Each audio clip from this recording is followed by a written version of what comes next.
Yau ma dai Tazara News 24 ce ta ƙara kawo muku labaran nan ta yadda ta saba.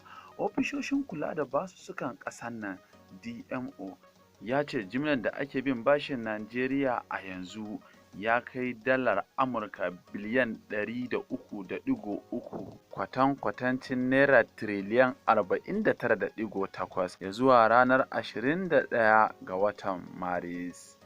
DMO ya bayyana hakan ne a cikin wata sanarwa da ya fitar ranar Juma'a. Ofishin ya ce bashin ya kuma haɗa da kuɗaɗe da aka bi jihohi da gwamnatin tarayya, sai dai banda wanda Babban Bankin Najeriya (CBN) ke bin gwamnatin. Sanarwar ta ce zuwa ƙarshen watan Maris ɗin 2023 jimlar basussukan da ake bin Najeriya, wanda ya haɗa da gida da na ƙetare da kuma gwamnatin tarayya, jihohi 36 da Abuja, ya kai naira tiriliyan 49.8 wato dalar Amurka biliyan 108.30.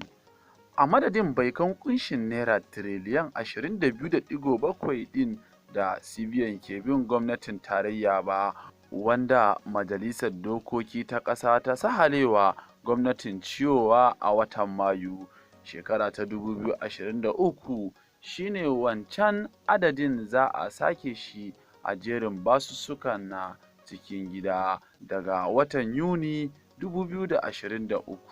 Kun ji yadda labarun suka kasance. Da buƙatar ƙara samun sababbin labarun za ka iya danna subscribing a tasharmu ta Tazara News 24. Ci gaba da bibiyanmu don kawo muku muhimman kanun labarin kamar wadda jaridar Aminiya ta wallafa shi